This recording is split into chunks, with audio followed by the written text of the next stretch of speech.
Introductory Concepts of Digital Computing.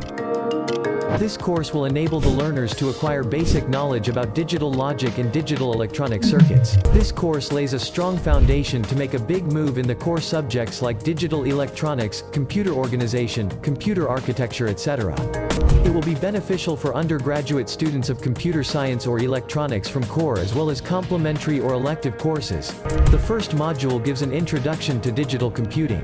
The successive chapters guide the student through different number systems and conversions between numbers of different bases, binary arithmetic, logic gates and Boolean algebra, K-map, combinational circuits, sequential circuits, etc.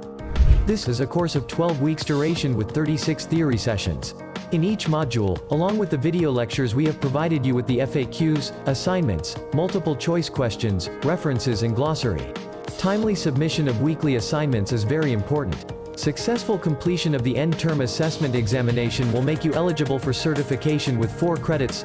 This course is conducted by Betsy Chacko. She is currently an assistant professor in the Department of Computer Applications, St. Mary's College, Thrissur, Kerala. So friends, get ready and join us.